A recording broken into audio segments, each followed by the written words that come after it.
Mesdames et messieurs, bonsoir. Merci de nous rejoindre pour ce nouveau numéro de Code 24, le magazine francophone de la rédaction Futur TV, en partenariat avec France 24. Code 24, votre code d'accès à la planète info. Passons tout de suite au sommaire de cette édition.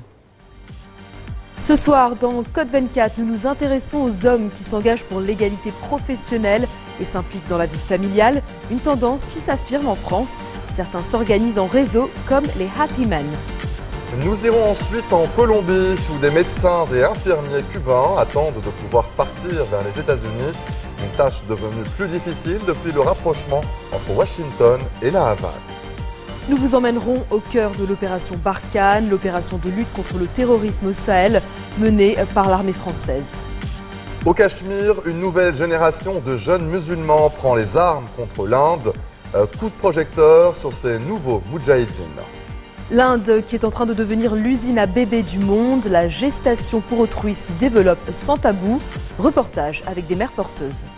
En Birmanie, la minorité des Rohingyas est systématiquement victime de discrimination de la part des autorités. Des milliers d'entre eux prennent le chemin de l'exil, direction la Thaïlande, la Malaisie ou encore l'Indonésie, au péril de leur vie. Égalité, Happy Men, le réseau masculin, encourage ses membres en France à travailler différemment en vue d'une plus juste répartition entre hommes et femmes dans l'entreprise comme à l'extérieur. Leur mantra est gravé dans un manifeste. Ils se structurent en cercle pour répandre la bonne parole et aiment à penser que partager rend plus heureux. On compte 17 cercles en France à l'heure actuelle, envisagés comme des espaces où chacun pose ses valises et réfléchit à l'essentiel. Composés d'une quinzaine de membres, les cercles se réunissent en moyenne 5 fois par an.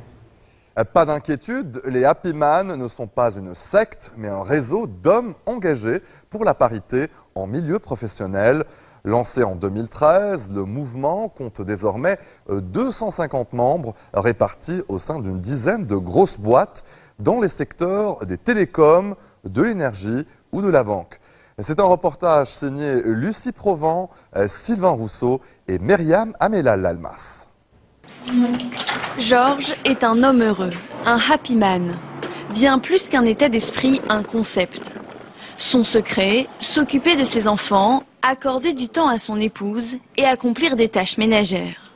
Un happy man ou un homme heureux, c'est quelqu'un qui essaie d'équilibrer les temps de la vie. Donc le temps au travail, le temps à la maison, c'est du gagnant-gagnant. Je pense qu'aujourd'hui c'est fondamental, surtout quand on a des responsabilités, de pouvoir justement s'appuyer sur son conjoint.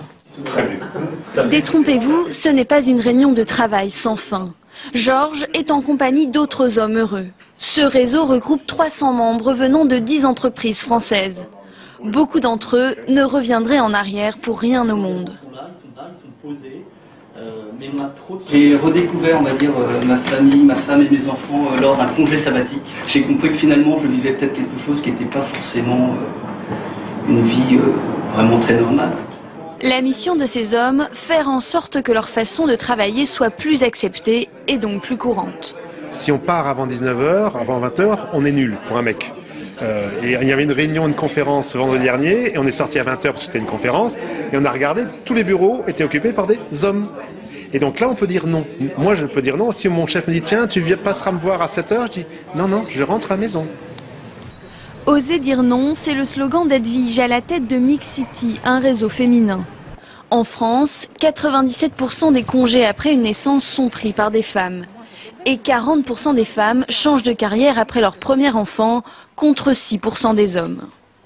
Les hommes, maintenant, se demandent si, en fait, faire carrière, c'est bien la seule chose et s'il ne faut pas un meilleur équilibre entre les deux. Donc nous voyons que les inégalités qui existent à gauche et à droite se rejoignent et donc nous pouvons essayer de trouver une meilleure solution ensemble.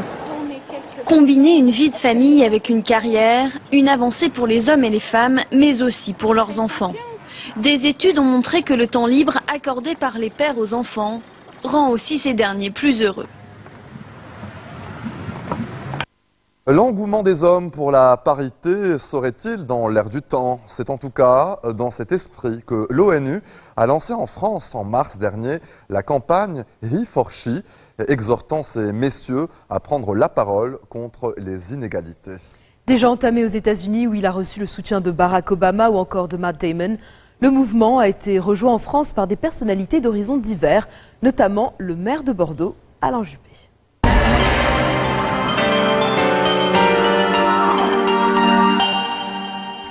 Direction la Colombie, où des médecins, infirmiers et autres personnels médicaux cubains attendent de partir vers les États-Unis. Arrivés à Bogota en provenance du Venezuela, ils pensaient pouvoir émigrer vers l'Amérique, d'ordinaire plutôt accueillante envers les déçus du régime castriste.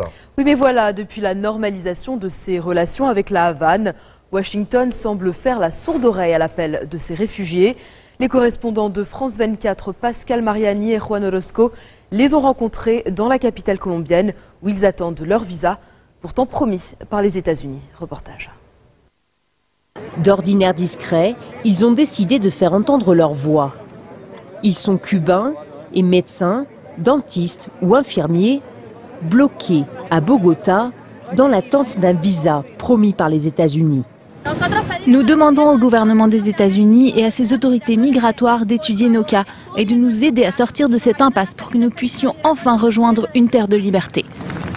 En mission au Venezuela, ils ont fui vers la Colombie voisine pour demander asile à l'ambassade américaine. C'était pendant des années une simple formalité. Mais depuis peu, les visas tardent à arriver. Tout laisse entendre que ceci a quelque chose à voir avec le rétablissement des relations entre Cuba et les États-Unis. Nous ne sommes que des pions dans ce jeu. Le programme existe depuis 2006.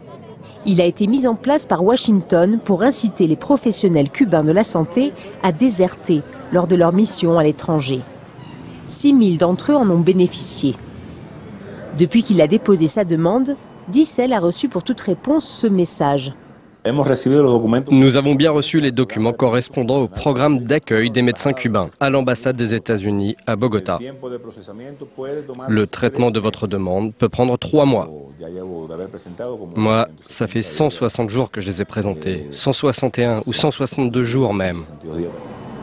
Washington nie tout changement à sa politique, mais les délais croissants à traiter les demandes démontrent moins d'enthousiasme à accueillir ces candidats à l'exil.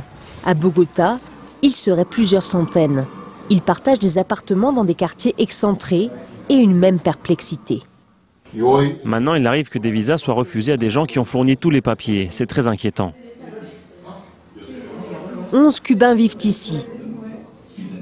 Ils épuisent rapidement leurs maigres économies et pensent à d'autres solutions. Si on ne nous donne pas une réponse rapide, on partira là-bas, tous ensemble. Et à pied. On va de l'avant et on arrivera à notre destination par n'importe quel moyen.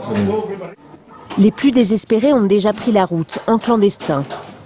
Ils grossissent cet autre flux de migrants qui tentent, à travers les Amériques, d'atteindre les États-Unis. Restez des nôtres, on se retrouve après cette très courte pause. À tout de suite.